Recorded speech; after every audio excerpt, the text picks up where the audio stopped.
and I've just now started the recording.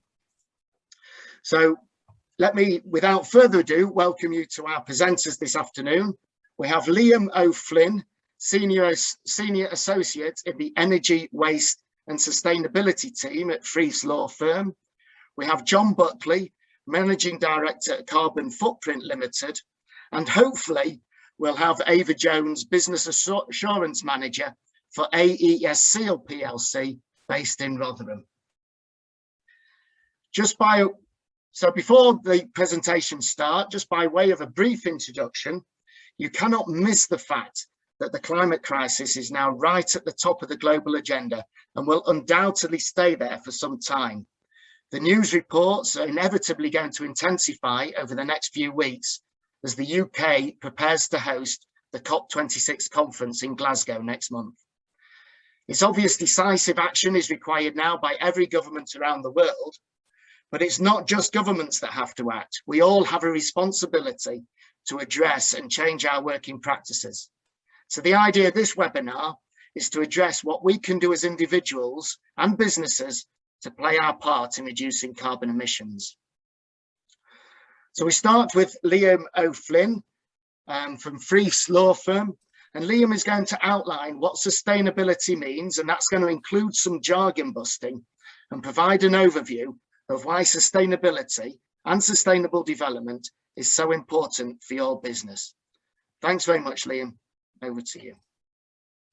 Super, thanks very much, Peter, and good afternoon, everyone. I hope everyone is well. Let me just share my screen so you can all see my slides. Hopefully you can all see those now, and if not, please shout. So as Peter mentioned, my name's Liam O'Flynn. I'm a Senior Associate at Freeths in the Energy, Waste and Sustainability team. As Peter outlined, given today's topic, we thought it'd be useful to do a bit of scene setting around sustainability and why it's important for the businesses of today. But before that, I'm conscious that there may be people here who are unaware of who Freeths are and what we do, so I would just give a very quick overview as to who we are. So Freeths are a national law firm with 12 offices around the UK, including in Leeds, Sheffield and London, as you can see from the map. We're one of the very few firms in the UK with a dedicated energy, waste and sustainability practice. And that team focuses exclusively on clean technologies, renewable energy and sustainability solutions for our clients. Previously, that's typically covered acting for energy and waste companies, but we're seeing a huge uptick in recent years in terms of acting for clients across all sectors on their mission to decarbonise, improve the sustainability and reduce their emissions and waste. So I've been given the task of giving an overview of sustainability, what it is, why it's important and what we can do. Before we dive in, and as Peter outlined, I thought it'd be useful just to talk through a bit of jargon busting, key terms, some of which you'll hear today for the first time, and others I'm sure you will have heard in sort of the media over the past few months and years. Apologies in advance, these are quite shorthand, and the explanations I'll give are equally shorthand. Each one of these topics is worthy of its own sort of feature-length presentation. So the first one is climate change. So climate change is a naturally occurring variation in the Earth's temperature, but when we've discussed it in the recent context, what we really mean is that climate change is accelerating due to increased human activity in the industrial era. And basically meaning our emissions of carbon dioxide, methane and other greenhouse gases is increasing how quickly the Earth is warming and bringing about changes to our climate. Next term is net zero. So this means that there's a balance between the amount of greenhouse gases put into the atmosphere and those that are taken out, i.e. the net balance between emissions and reductions is zero. So this term is really important as it's the state at which human-led global warming leading to climate change stops or is forecasted to end. The term itself is often used interchangeably with carbon neutral. Carbon neutral places a little bit more onus on CO2 rather than other greenhouse gases. You may also hear terms like carbon negative, net negative, climate positive. These are all referred to when we're removing more CO2 or greenhouse gases from the atmosphere than we are in fact emitting. Zero carbon, often confused with net zero. This simply means that the service or the product that's in question produces no carbon emissions either in use or in production. Scopes 1, 2, and 3. So these terms are the basis for mandatory greenhouse gas reporting, greenhouse gas emission reporting in the UK. There's broadly 3 categories of emissions that a company can make, going from where the company has the most direct impact. So your category or scope 1s, which is your direct emissions coming from boilers, company vehicles, or industrial or direct industrial processes. You have your scope 2 emissions, which are indirect, which relate to things like electricity and energy that the business buys for its buildings or for industrial processes. And then you have the much wider scope, but also the most remote scope, which is scope 3. And these relate to emissions that the company is indirectly responsible for through its value chain. And they can include emissions from your product suppliers or from your actual products once they're being utilized by end consumers. TCFD, so this is the Task Force on Climate-Related Financial Disclosures. And this is something that I expect many people will hear a lot more of in the coming years. So the task force was put together off the back of the Paris climate discussions back in 2015. And they formulated a series of recommendations which sought to develop a framework for all companies globally to better manage and disclose their climate-related financial risks. And it's broadly focused around 4 key areas: governance, strategy, risk management, and metrics and targets.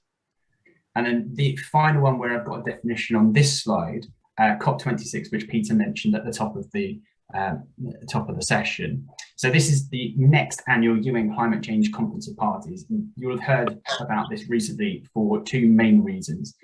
Firstly, it's being held in Glasgow in a few weeks' time. So there's been a lot of media coverage over it, not only in the last 6 or 7 months, but last year as well, before it was postponed to this November. The second reason is that it's seen as the most significant climate event since the Paris Agreement was agreed in 2015.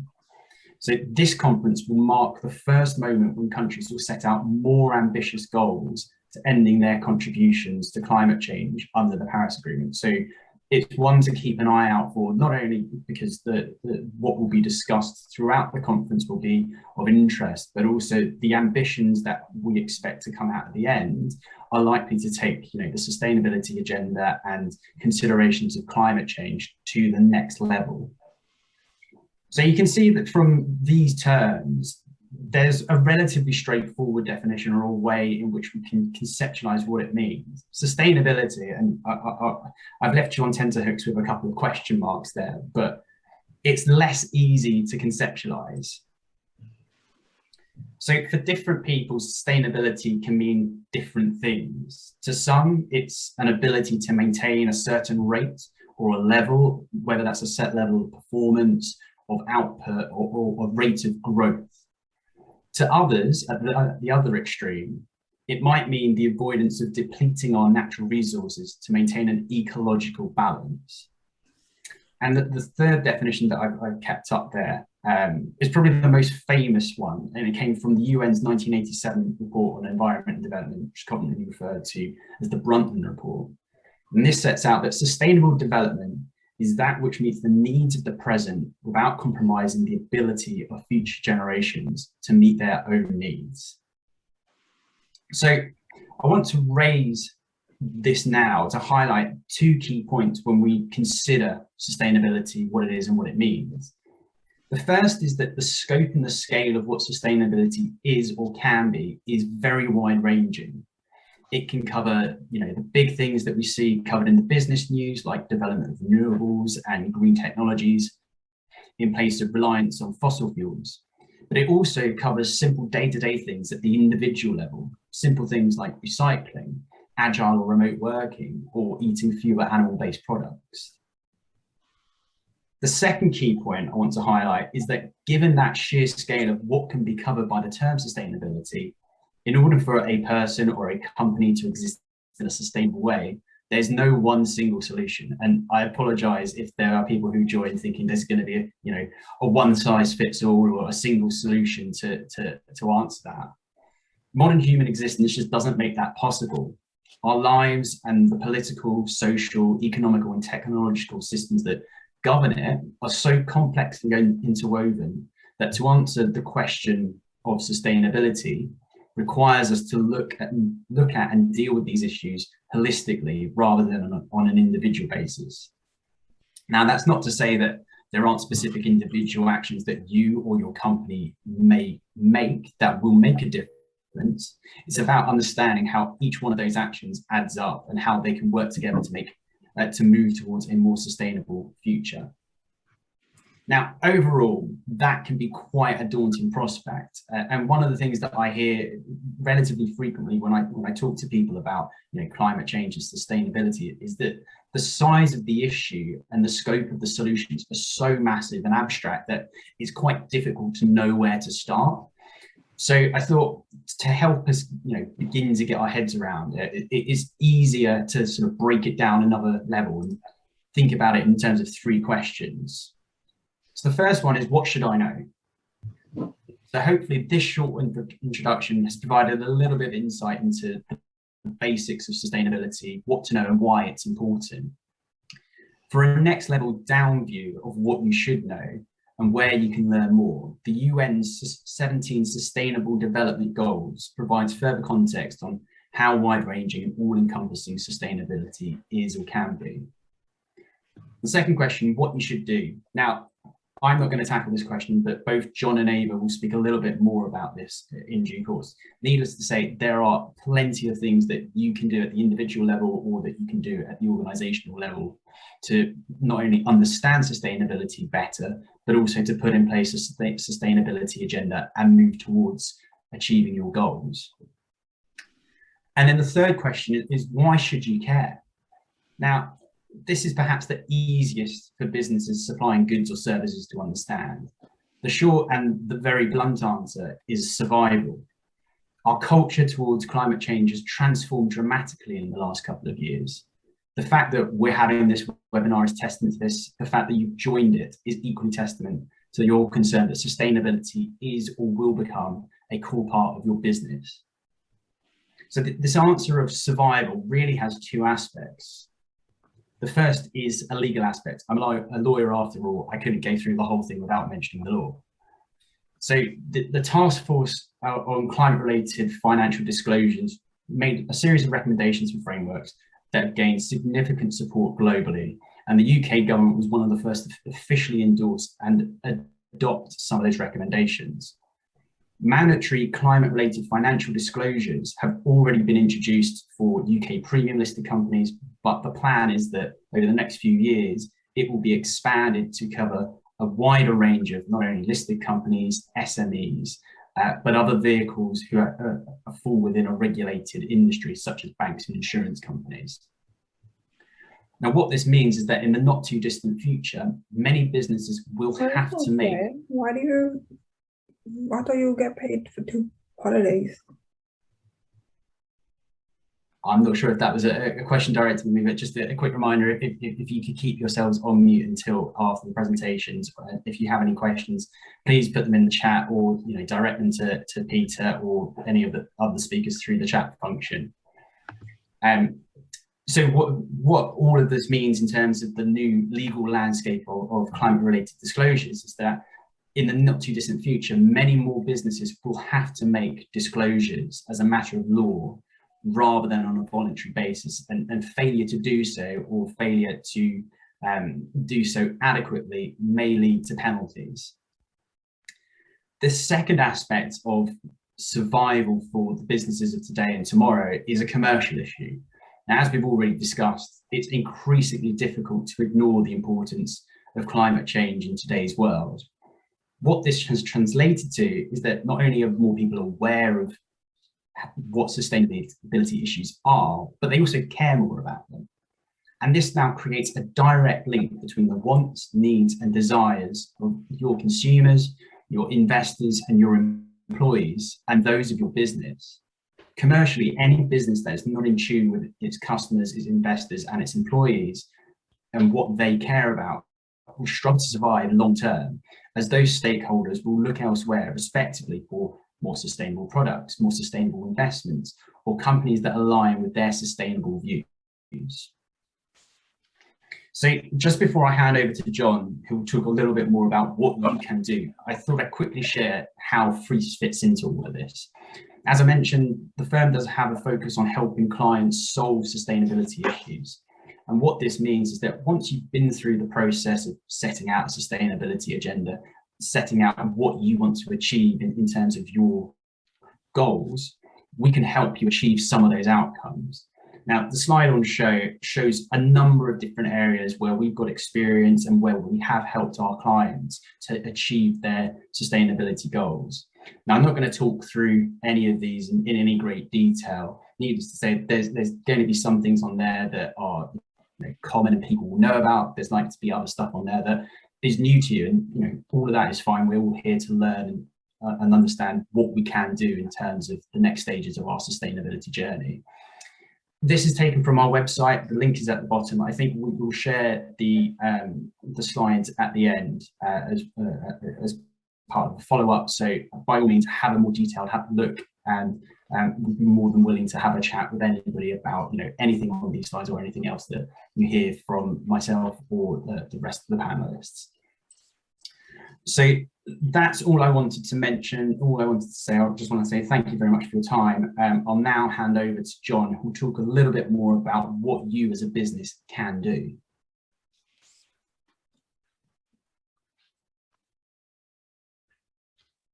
Superb. Right, I'm just sharing my screen, hopefully. Let's get that going. Thanks, Liam.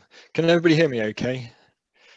Yes, we Liam, can hear you, John, and we yeah, can see your slides. Excellent, brilliant. Thank you very much. Well, thanks for that excellent introduction, Liam. I think that's really, really useful. So, yeah, my name is John Buckley. I run a company called Carbon Footprint Limited.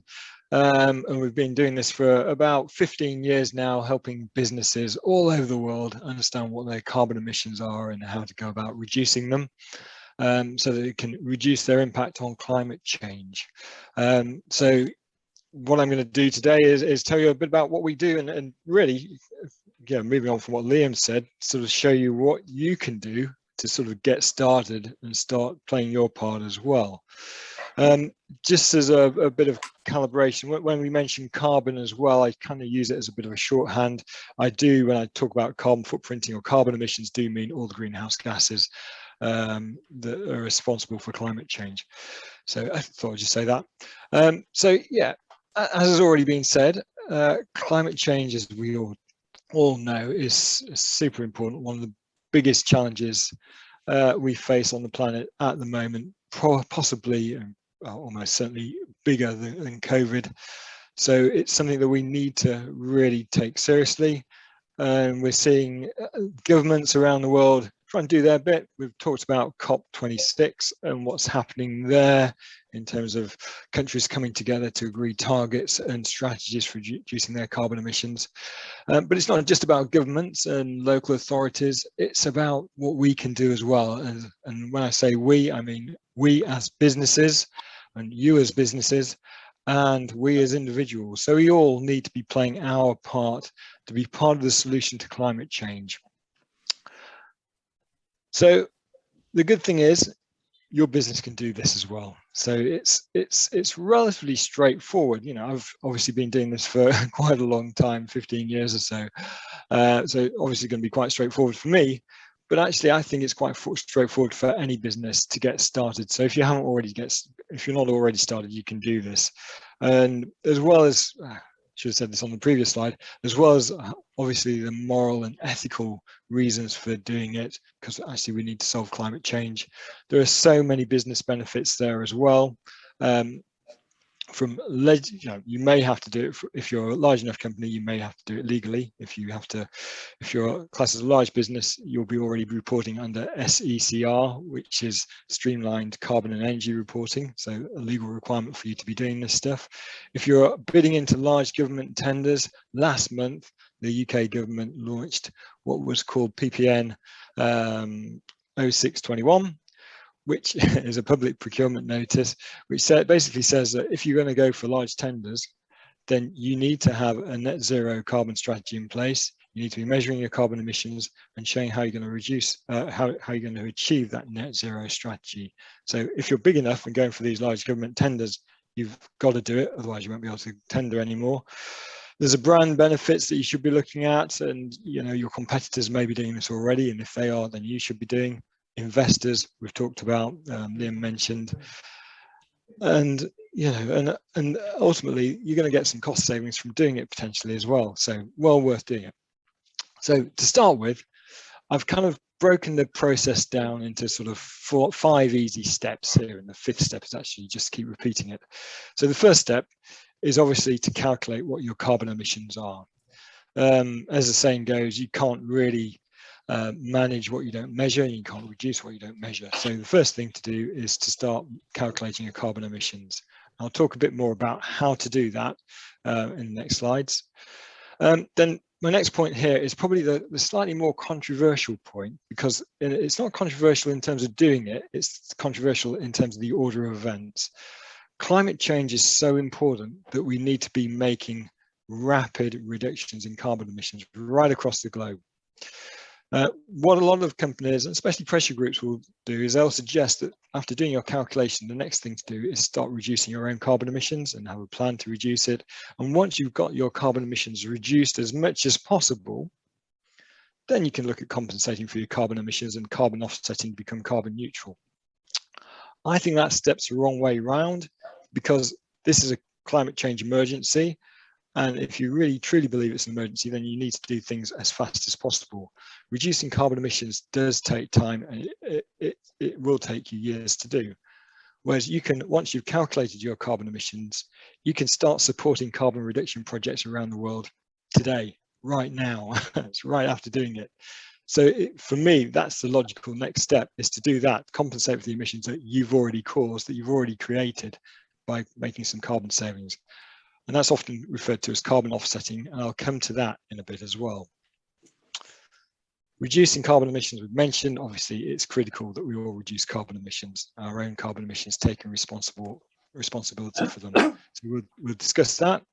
And then I'll also talk a little bit about setting targets to reduce your gross emissions as well. And obviously this is typically an annual process that a company will go through. So once you've calculated your carbon emissions once and done the process of hopefully offsetting and making some reductions, you should then repeat the process on an annual basis to keep the whole program going.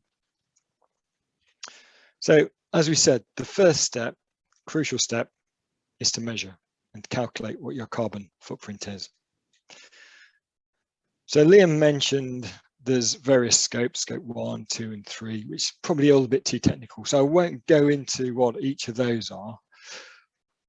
But when companies tend to start calculating their carbon emissions, they tend to focus on the easier bits to calculate to start with. And understandably, really, that it's best to get started and not get too bogged down in the detail and the complications of some of the more advanced things at the bottom of this list. So the easy bits tend to be calculating the carbon emissions associated with the offices and factories, warehouses that you have. So how much energy is being used in those, electricity, gas, other fuels for heating potentially. Companies also focus on the vehicles that they use, so especially the ones that they own. That's easy to do. You can use fuel card data to calculate what the carbon emissions are. You can also do reports and see how far people have traveled and claimed in mileage claims for when they've used their own vehicles. And you can also look at flights. So a lot of companies, when they start out, they'll focus on buildings and travel as their main carbon impacts. However, and especially for manufacturing companies, there are other impacts that you'll have. For instance, logistics is the next thing that people tend to start focusing on. And it's you know, the inbound logistics and the outbound logistics. So if you're buying a widget to assemble whatever your product is, maybe in the UK, but the widget comes from China, then what you can do is you can think, actually, should I be responsible for those carbon emissions associated with getting that part from China or wherever it's come from to the UK?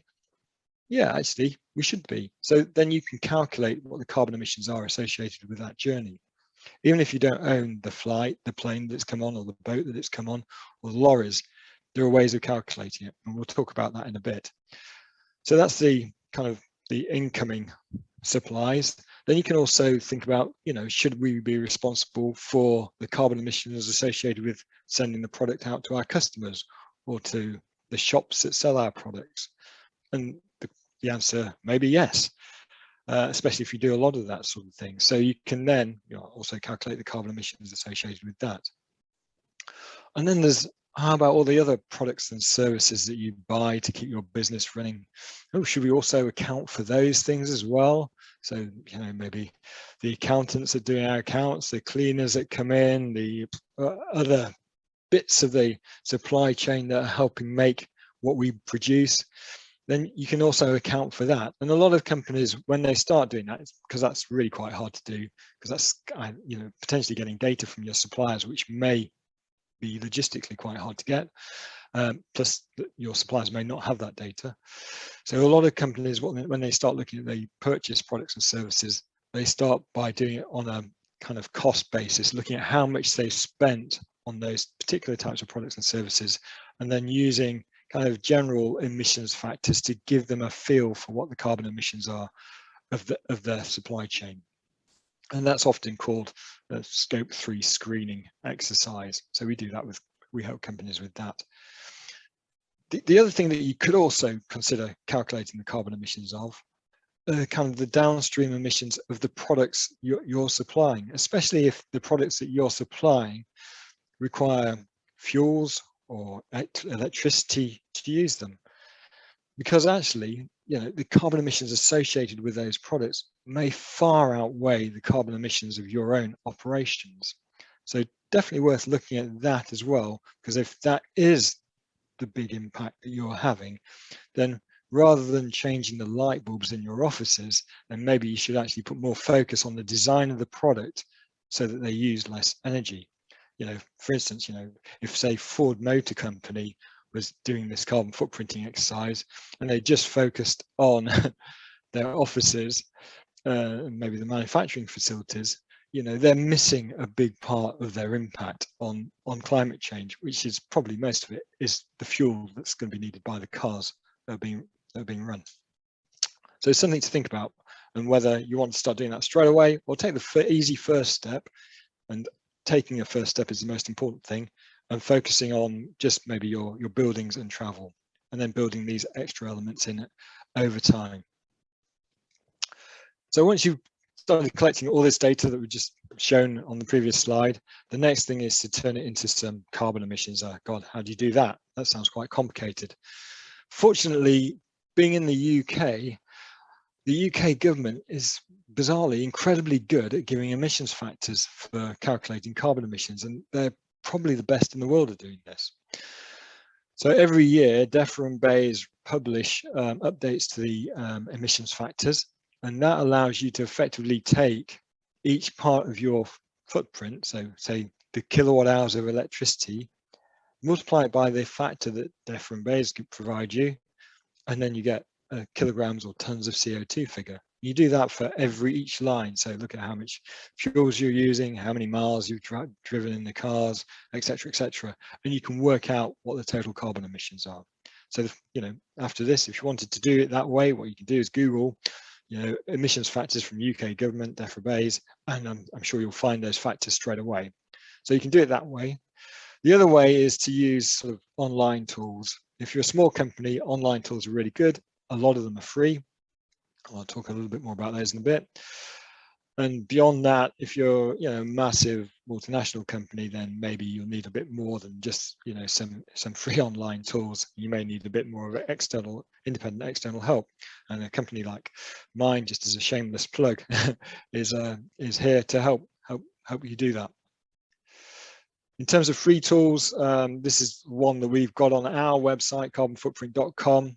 It is a bit of a self plug, but it is free, so I'm not going to make any money from this if you use it.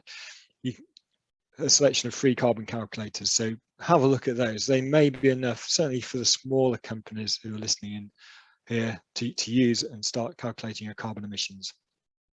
If you're a bigger organization with multiple sites around the world, we have a slightly more advanced system called SusTrax that allows companies to track their carbon emissions on a monthly basis rather than an annual basis. And you can have multiple users putting in different data for different sites, and we can show you reports showing how individual sites are doing in terms of the carbon emissions as well as the total for the whole company. So this is a paid for system, and there are other systems like this available as well online. And once you've done however you do the calculation, whether you use an online tool or an external consultant or do it yourself, then once you've run the numbers, you'll get some results. And the first time you do a carbon footprint assessment, the first year will be called your baseline year.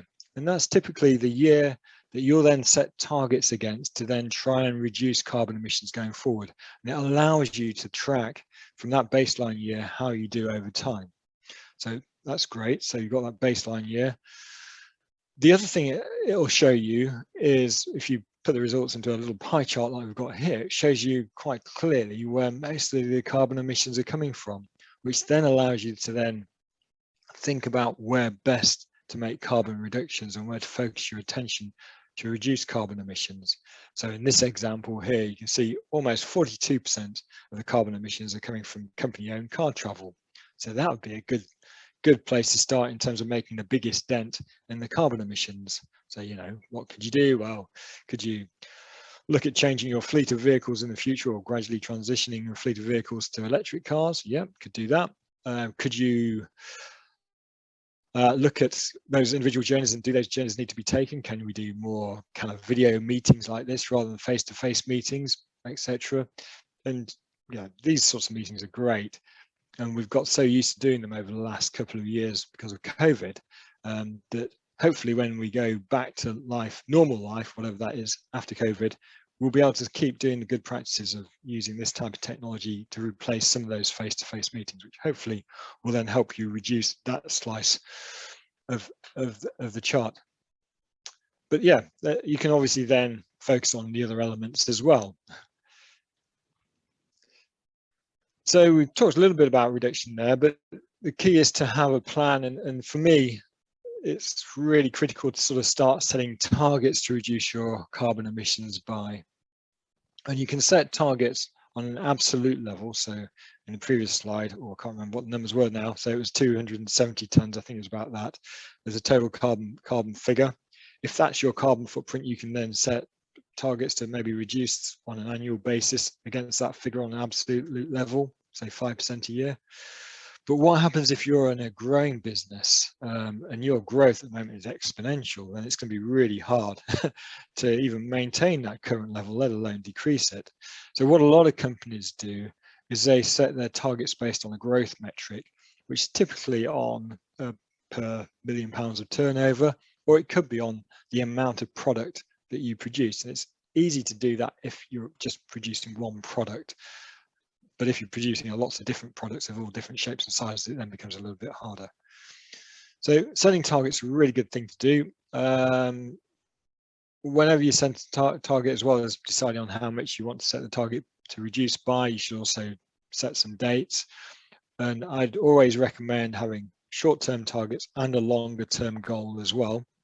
So, you know, your target may be to reduce your carbon emissions by, say, 5 or 10% per unit of turnover in the next 2 years, but in 10 years time you may have a much more ambitious goal to maybe a net zero business, or to reduce carbon emissions by 60% within the next 10 years. There are lots of initiatives. Well, there's a few initiatives around for setting frameworks for setting your targets by. One of the best known ones is one called the Science-Based Targets Initiative, so well worth having a look at that. That gives you a sort of defined path, if you like, to reduce carbon emissions to be in line to meet the Paris goals of against climate change, of the 1.5 degree warming goal. So you can have a look at that.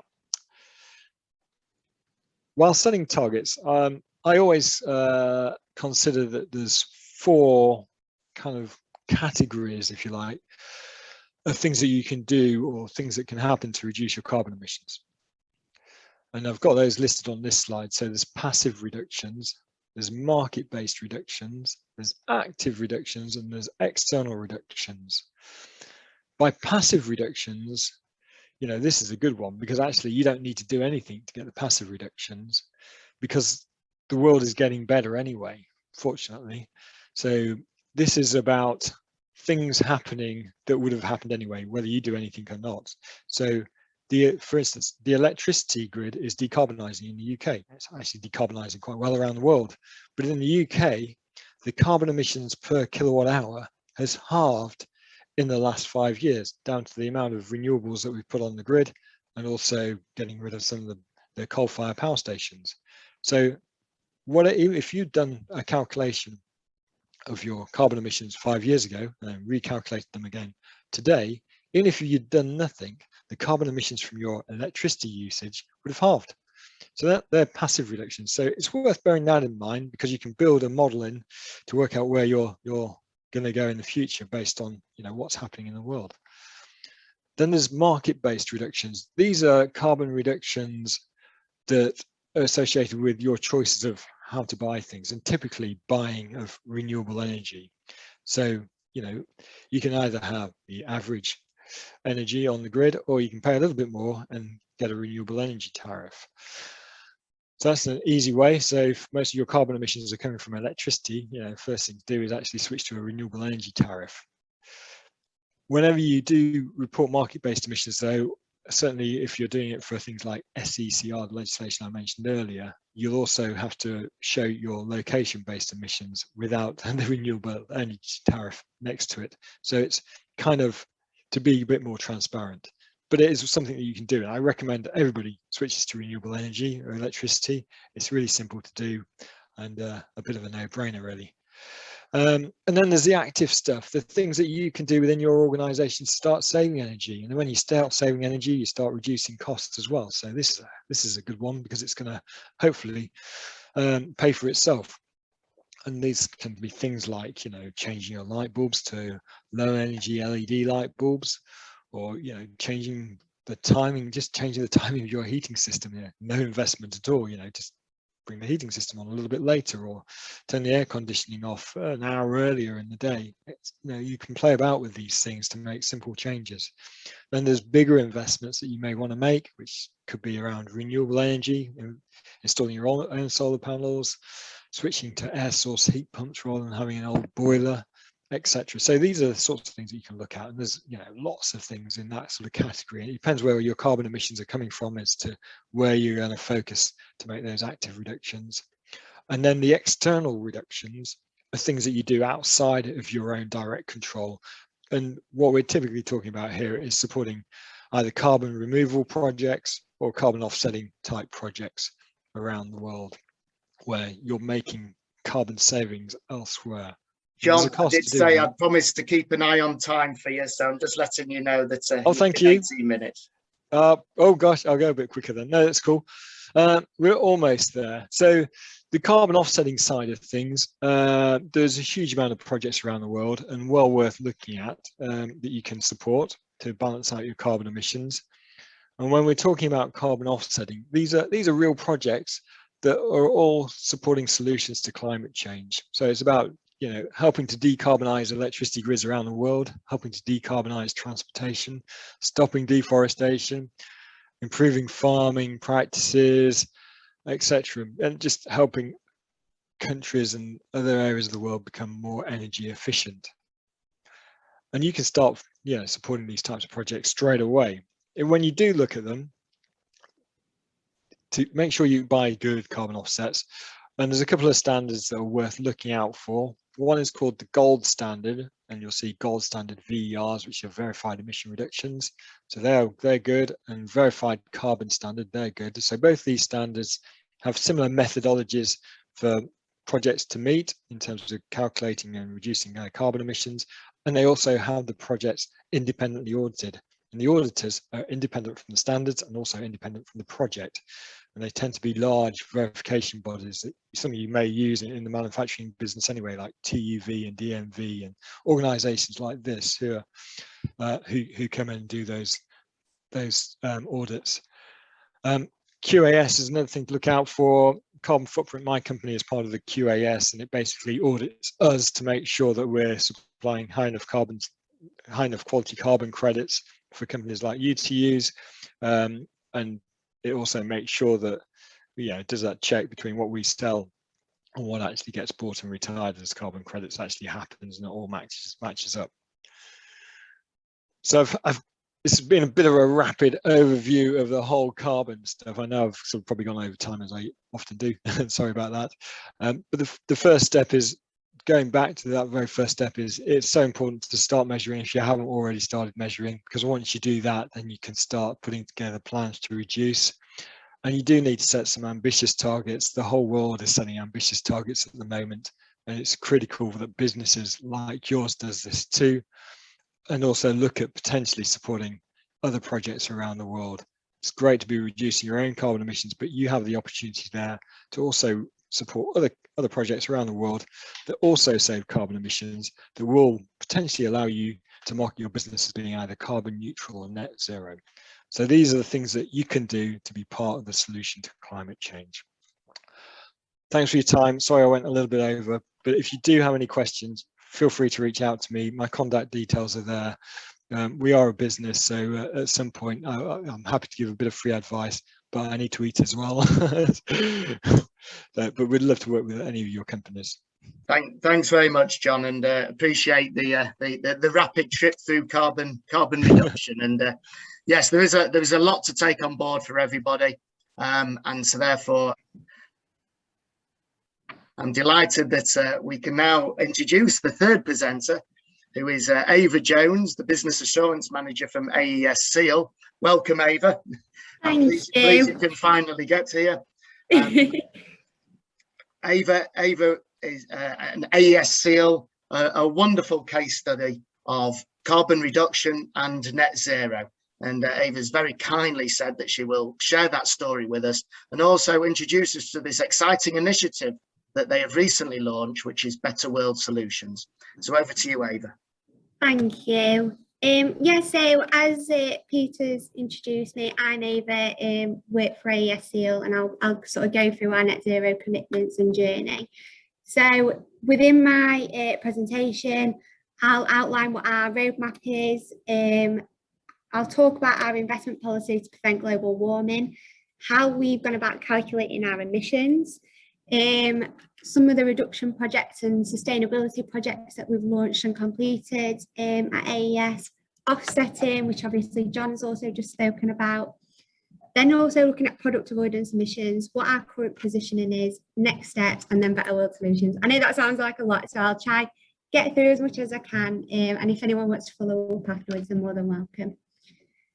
So Aesc Engineering Limited is basically a group of companies, and we have committed to achieve global net zero by the 1st of April 2029. Aesc PLC is the largest entity of the Aesc Engineering Group, and we are primarily based in the UK for the Aesc PLC operations. As a group, we've identified a roadmap on how we will achieve net zero. So in 2020, we launched a reporting framework across our global organisations.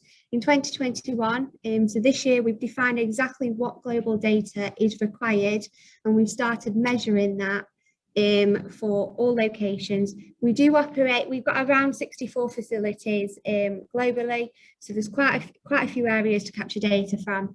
We've also rolled out a sustainability competency framework to try and sort of get our own people more on board and make sure that they understand the journey that we're following. So next year, we have started this already, we're a little bit ahead of schedule, but next year is more about defining exactly what our global reduction plans look like. This will be aligned with our policy to prevent global warming. In 2027, we hope to have all reduction plans completed. That doesn't mean we're stopping there. Of course, we will still continue as technologies continue to develop. But in 2028, we hope to be able to present our plans and portfolio. And then by the 1st of April, 2029, we hope to be able to tell everybody we are global net zero. So the important question is, did you know that all companies can see a return on investment whilst helping to also save the environment? So at Aesc, we implemented an investment policy to prevent global warming. We have always put sustainability projects at the forefront, but we wanted to introduce our policy to just ensure and highlight exactly to our own people, but to also external organisations, that we really are on top of this.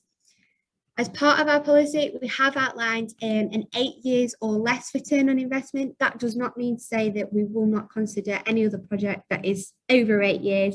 It just tends to mean that any project presented to the board with 8 years or less is more likely to be agreed.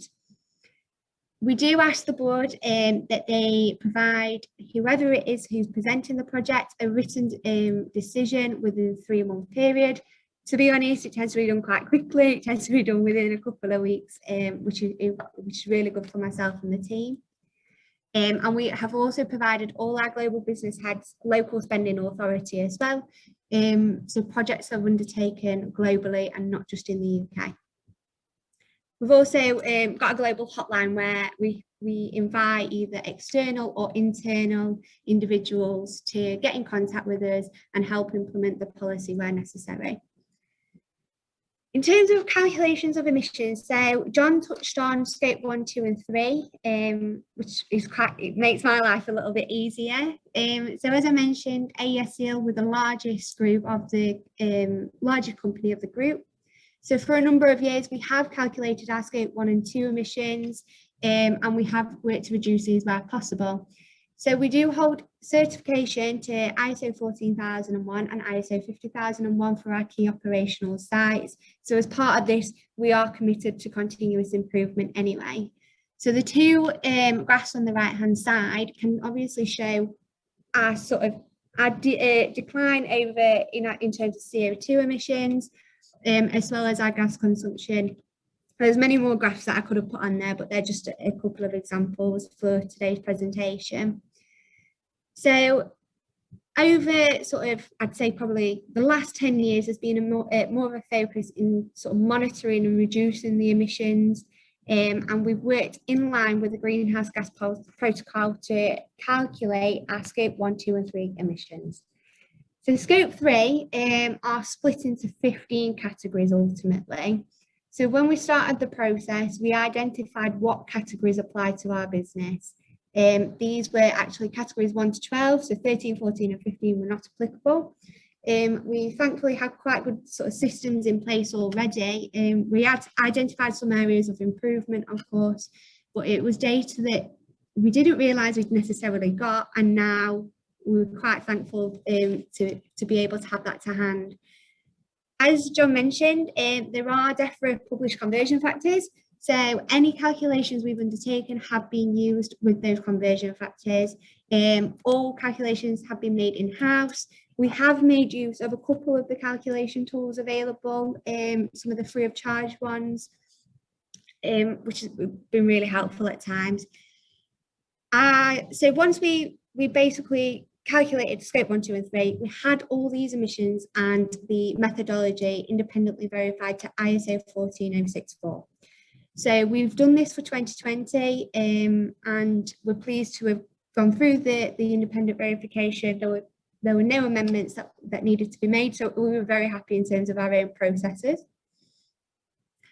Of course, just because we calculated them doesn't mean that we don't need to reduce them. So in sort of line with our investment policy, we've implemented quite a few things, primarily across our head office because it's the largest of the sites in the UK. But examples of these include the building management system that's had a return on investment of 1.6 years, which replaced all our lighting to LEDs. Again, a return on investment of 4.2 years, but that was done in a phased approach. It wasn't all done at once. We've got voltage optimization, and we've had a return on investment of 2.1 years from that. High efficiency compressors, again, a return of investment of 2 years.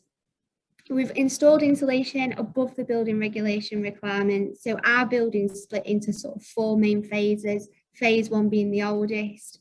We are continuously working to identify where potential cold spots are within the building, carrying out infrared checks and improving door seals, etc., where necessary.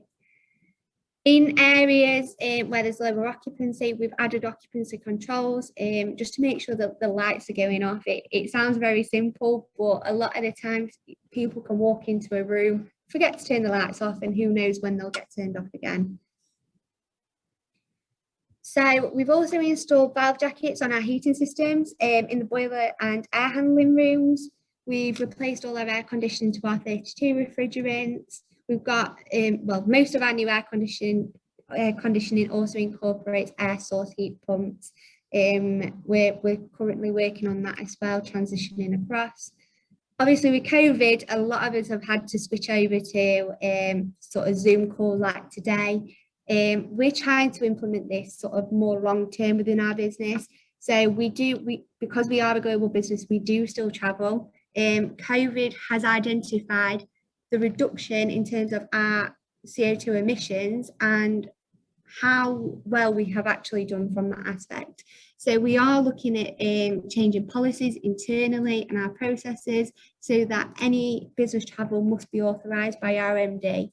We will start to calculate the emissions associated with that business travel moving forward. We obviously capture it from previous travel, but we'll start to quantify it to the individual and say, is it really worth it, or can we do this virtually?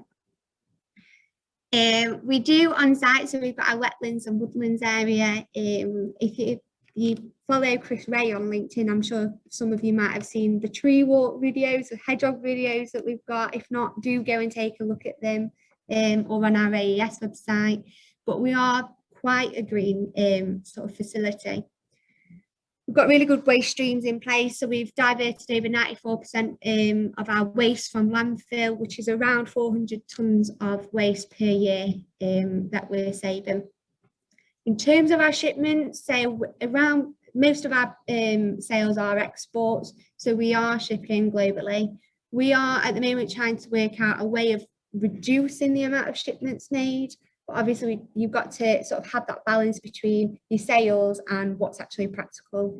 So any shipments to the US, unless it's obviously for an urgent customer needs, etc., they are on consolidated shipments. We are working to consolidate shipments where possible to other countries as well to reduce the overall numbers.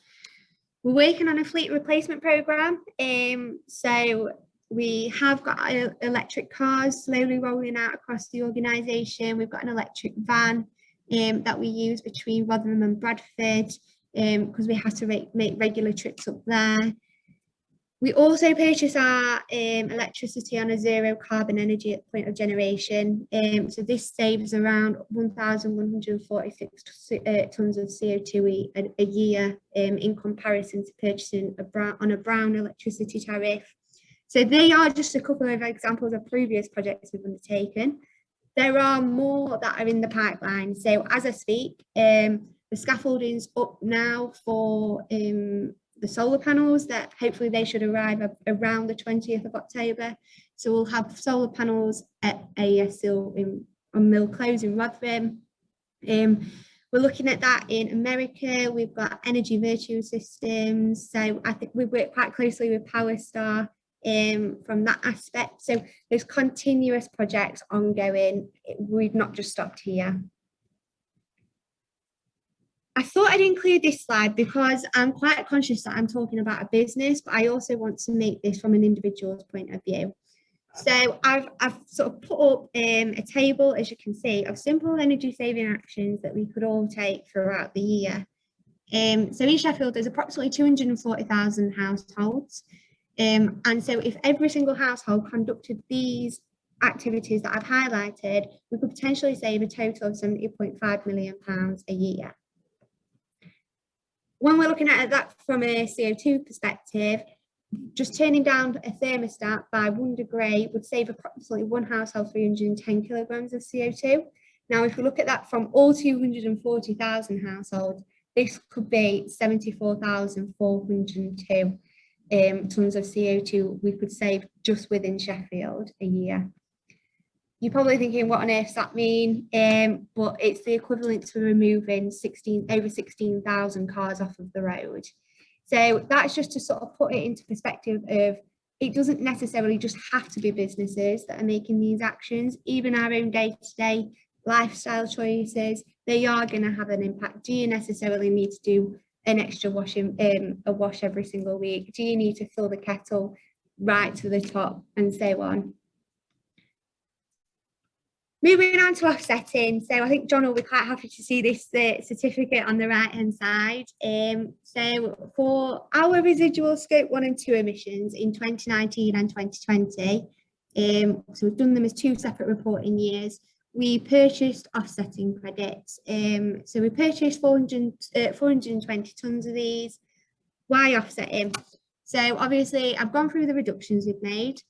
There are going to be unavoidable emissions. As technology continues to advance, we will still continue to implement the projects in new technologies where possible, but it's inevitable we are going to offset to some extent. Offsetting also does help enhance developing countries. It's helping to reduce our global emissions, and it is just a viable solution to help in terms of prevention to a solution to climate change. That's just an example of 2020, so that's 2020's offsetting certificate for scope 1 and 2, as I say. In terms of scope 3, we've taken a slightly different approach, and we've looked at product avoidance emissions.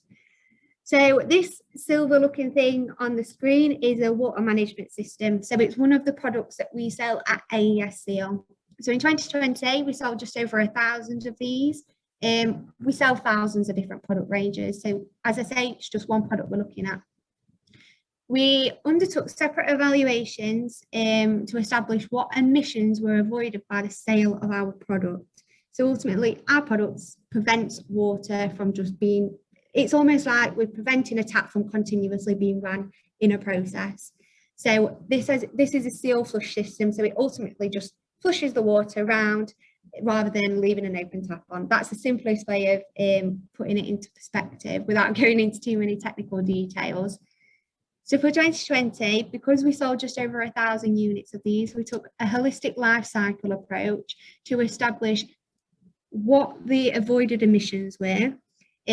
So on average, we took an average of a 10-year life cycle of the product. In many instances, there are actually greater.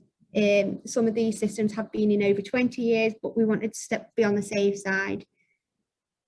64,200 tonnes of CO2 equivalent were avoided in 2020 from us selling these, which is actually greater than what our own scope 3 emissions were that we created for 2020.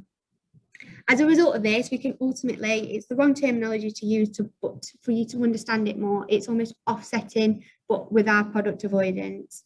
So again, we've done this in line with greenhouse gas protocol. We've worked with a consultant initially to help us identify how we could do it, and we will continue to look at this for our other products. We have had this independently verified to 14064 as well, and that is the approach that we will continue to take moving forward as well. In terms of current positioning, so Aesc PLC, we're net zero for the UK operations. I said at the beginning, Aesc Engineering Group, we wanted to achieve net zero by 1st of April 2029. We have managed to calculate scope 1, 2 and 3 for our global businesses. There's quite a lot of data behind that, but we've got there. We've also managed to calculate the product avoidance emissions for the global group from our global sales of just the one product. If possible, we are going to try and get Aesc Group, Aesc Engineering Group, sorry, net zero for 2021. If not, we will do it by 2022. So we are bringing our target forward from 2029. This is obviously quite a big sort of jump we've made forward. It doesn't mean that we're not going to still try and reduce our emissions. We will continue to implement projects globally as well. As I sort of mentioned previously, we have been installing solar panels. We've got a 1 megawatt battery on order for the development of the factory of the future. We're continuing to invest. We are also potentially looking at solar panel farms, looking at potential locations in Texas, India, and so on. And where possible, we want to create our own renewable electricity. So obviously I've spoken about AES. We're on our journey. We're doing what we can. We have committed to spend 29 million by 2029. So that is a campaign that's ongoing at the moment. So if possible, keep an eye out for our social media posts, just to sort of see how that is developing and how we will spend that 29 million. But the question is, how can your business help to also improve the environment and prevent global warming? So in October 2020, the managing director of AES launched Better World Solutions. So ultimately, this is about engineering a better world. What we want to do as part of Better World is encourage other companies, no matter what size, whether you're a four-man band or whether you are a multinational organisation. We want to encourage companies to adopt and operate an investment policy to prevent global warming like ours. The important thing is that we try and help other businesses to identify opportunities for them to not only help improve the environment, prevent global warming, but also work with suppliers, co-workers, and even customers. We want to just make them a business priority for all. As I say, no matter what size you are. So the investment policy to prevent global warming, it can be considered as freely available. We don't require you to acknowledge AES or anybody within the organisation. On our Better World website, there is a 3-step process that you can follow where you can ultimately create your own policy. So you can change the return on investment criteria to suit yourself and your own business needs. You can change the number of employees and so on. Or you can even create your own from scratch. It's just about making sure that it is a business priority for all.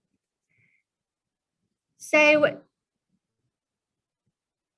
we estimate, as we've done a few estimations to sort of establish if there was more widespread adoption of climate friendly policies, such as the investment policy to prevent global warming, we could have an impact of taking 529.5 million cars off the road. There is further information on the website to outline exactly how these estimations have been made, but the image on the right hand side gives sort of a brief breakdown. It looks at voltage optimization, pump energy savings, electric cars, process improvement. This isn't all the cars we can take off the road. There are a lot more. It's just about us coordinating and collaborating with other organisations to identify ways of improving. So this is just a few examples of companies that have already endorsed the policy. So a couple of these are very local to the area. We've had quite a few more recently sign up who aren't on here at the moment. But it's really, really great to be working with organisations of different sizes. For example, Why Change, the top left logo, they have 9 people within their organisation, but they are making steps and they have invested their own policy and they're doing what they can to reduce their own emissions. So I do just want to say, you don't have to have 100, 200, 300, thousands of employees. You can be on your own, but you can still make your own steps forward.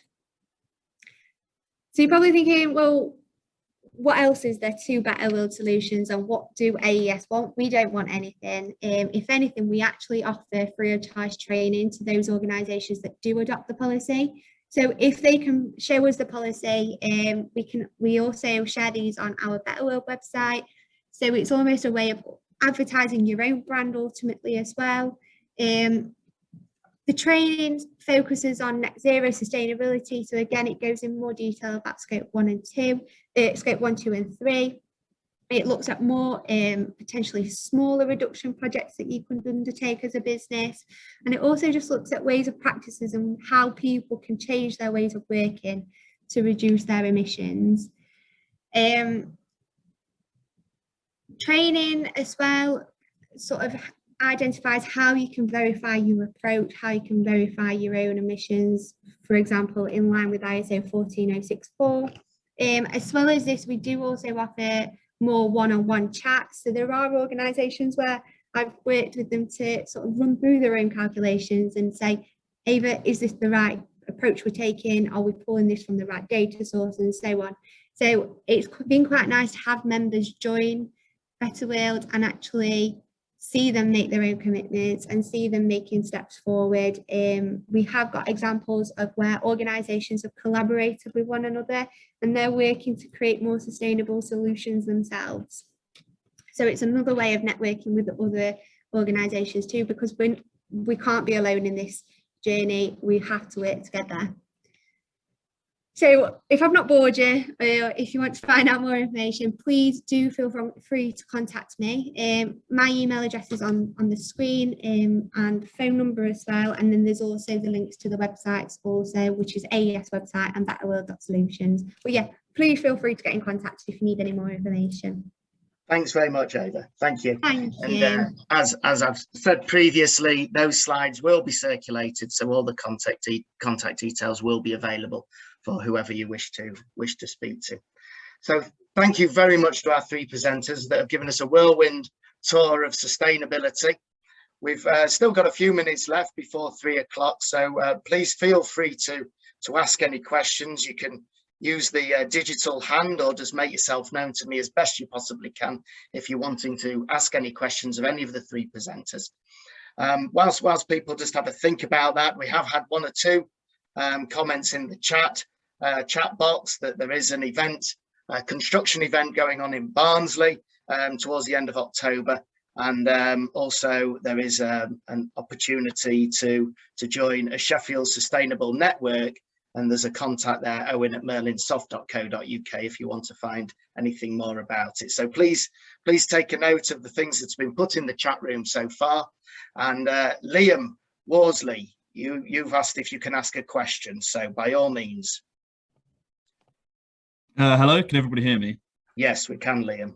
All right, okay. First off, thank you very much for the speakers. It was very interesting. I think these sort of conversations need to happen as the climate crisis progresses. My question's for John, because he mentioned that we should take account for the emissions throughout our supply chain, which is obviously very important, but I was just sort of asking for a little bit of clarification as where to draw the line, because if everyone starts accounting for the entire supply chain and you have, say, 10 companies in that supply chain in an ideal world will be accounted for 10 times over, which obviously isn't a bad thing, but it may not necessarily be possible for, say, for example, we're an SME. So is the best approach just to go for what you can and then go out as far as possible, or what would you suggest? Cool. No, thank you for the question, Im. Really cool.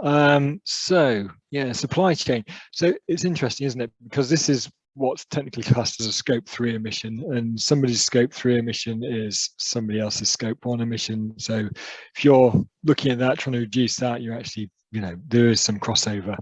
The best way of starting out is to try and is to sort of go top level. And what we do with companies is we help them understand their supply chain footprint by looking at, first of all, the spend that they're putting out the door. And there's a way of doing it. If you know your spend against the various SIC codes, I can't remember what SIC stands for, but financial codes, then we can work out roughly what the carbon emissions of each of those areas are. And then you can sort of then, once you've done that sort of top level screening, you can then identify which areas are likely to be the most carbon emissions, and you might find it's just one of those SIC codes, and then you can go in and focus on that one particular supplier. So it's about trying to go in sort of at a very high level to start with, work out roughly what the total carbon emissions are and where they're coming from, so then you know where to focus your attention going forward. And then it can be about working with that supplier. and if they can then give you real data based on, you know, your spend potentially with them, so if they know that what their carbon emissions are based on the turnover, then they can potentially account for that to you for the amount that you're buying off them. But that's where it does start getting a lot more complicated, and you know, where I sort of suggest most people start, which is kind of, you know, your buildings and your transport. As soon as you go into the supply chain, you are in a bigger field and a more complicated area that probably does require a little bit of external support. Okay, thank you very much. Yeah, that makes sense. Thanks, John, and thanks for your question, Liam. I can see your hand up, Jonathan Frost. Hi all.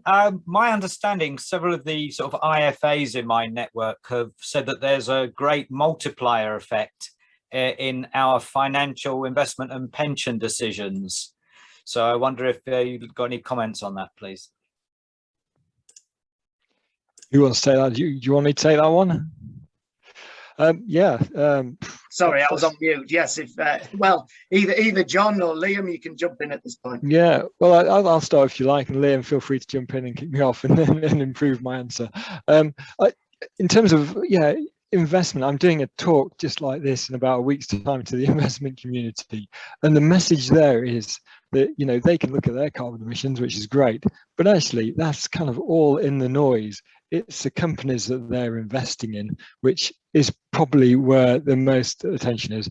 There was a report out, it may have even been this morning, in an Australian newspaper, which was picking holes in banks in Australia who are all coming out with their big environmental policies and saying how green they are, but they're still investing in the fossil fuel industry, you know. So, you know, there's several things to think about, isn't there? There's kind of what your direct impact is in terms of your operations. But if you're an investment company investing in the fossil fuel industry or investing in companies that you know are dirty, then that's got to be a stupid thing to be doing. And obviously you've got a brand risk there, you know.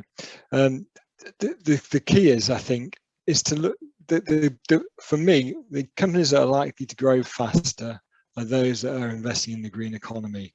You know, the best example of this is always going to be Tesla. You can sort of pluck that one out. 15 years ago, nobody had heard of Tesla. But, you know, Elon Musk, he invested $30 million in Tesla. The company's now, I don't have the numbers in front of me, but I think it's about worth $700 billion. $30 million to $700 billion in a low carbon business. You know, so from an investment point of view, it's a phenomenal return on investment, and I don't think you would get that. And now, if you're going to invest in the fossil fuel industry, Boris Johnson 2 days ago said that the UK electricity grid will be free of fossil fuels. It's a dying industry. So, so I don't know. I've probably gone a bit random here. Liam, get us back on track. No, I was going to sort of echo your sentiment, and it's I was on holiday with my family a couple of weeks ago, and I just finished reading Sir Mike Berners-Lee's book, There Is No Planet B, and it became quite a hot topic of conversation because, as I'm sure you're aware, I'm very pro sustainability, and there are some elements of my family who are more on the fence. And one of the things that they levied at me is that a lot of the discussion that you hear is, you know, as an individual, what can I do? Which I think is a great way to start. But it was sort of flipped on its head and sort of turned, well, I've got, you know, X amount in my bank account. I can do A, B, C in terms of these things. But there are these massive corporations that can do, you know, tens, 20s, millions of times more in terms of what their investment pocket can do, where they can focus the economy and business generally.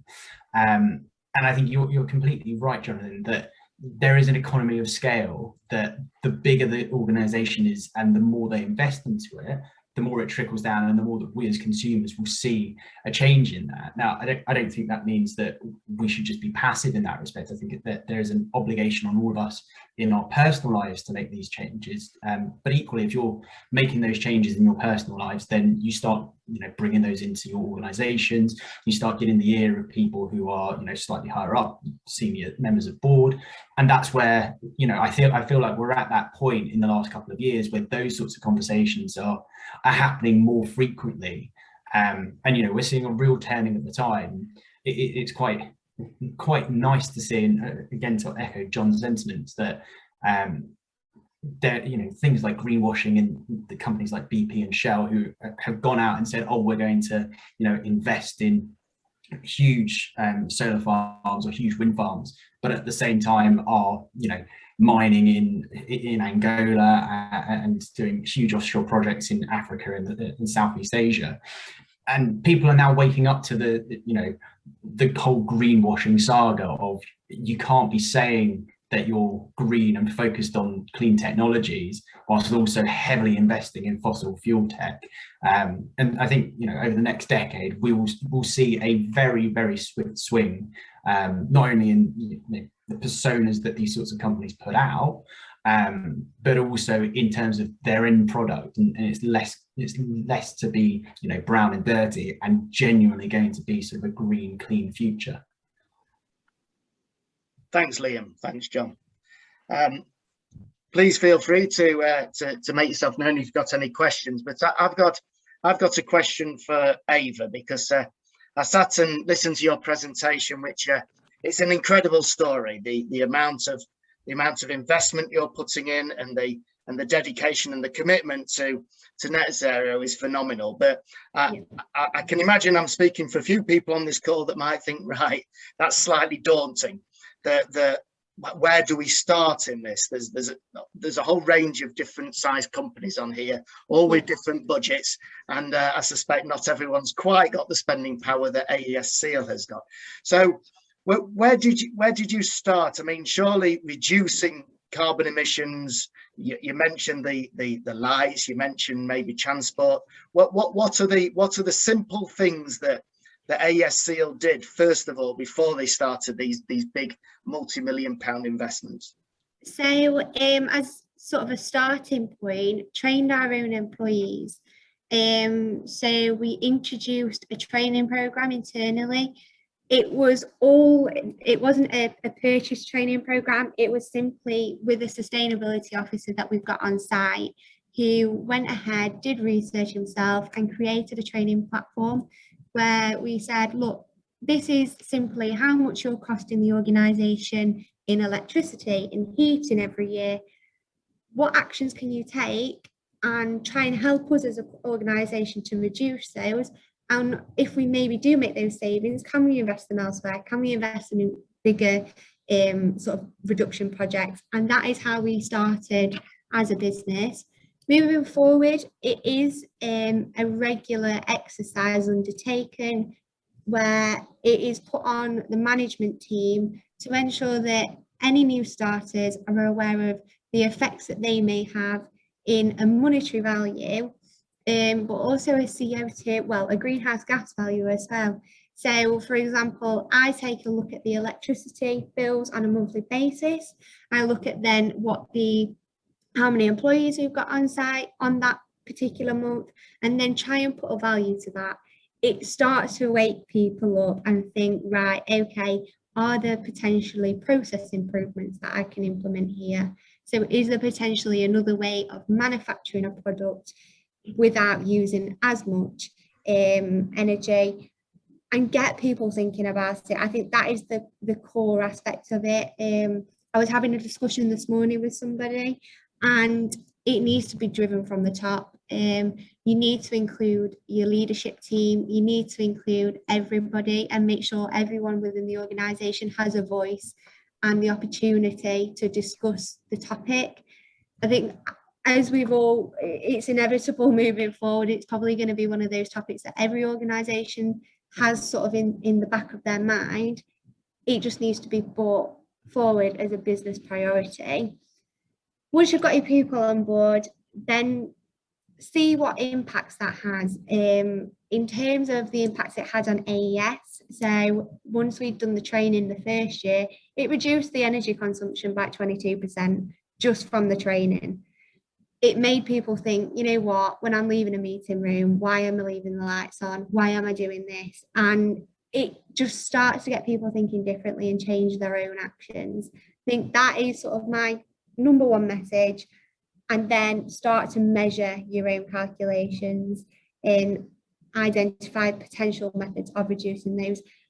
Research as well. I know I've spent hundreds of thousands of hours probably researching probably a little bit sad almost. But do your research and just look at other potential small cost savings that you can make and see where you go from there.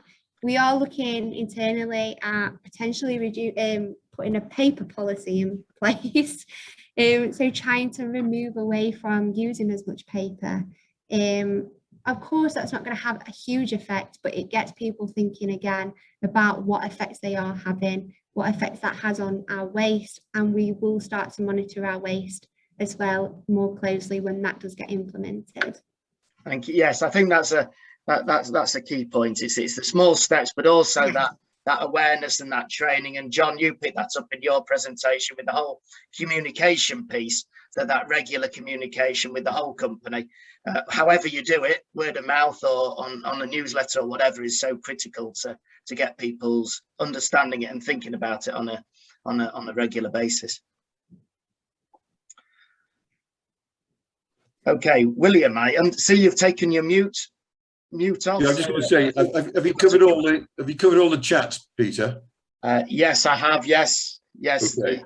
We've gone through everything that's been put on the chat, so they're all covered. Thanks. Thank you.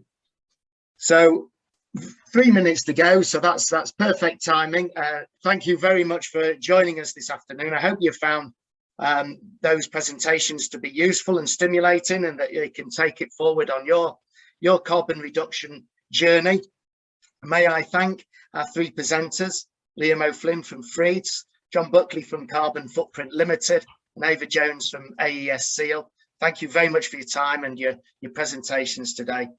Those slides will be distributed, so all of them I think have made an offer of being approached and talked to on offline. So please take them up on that offer, and hopefully we can continue to reduce the carbon and make this region as close to net zero as we possibly can in as quick a time as we possibly can. So thank you very much for joining us, and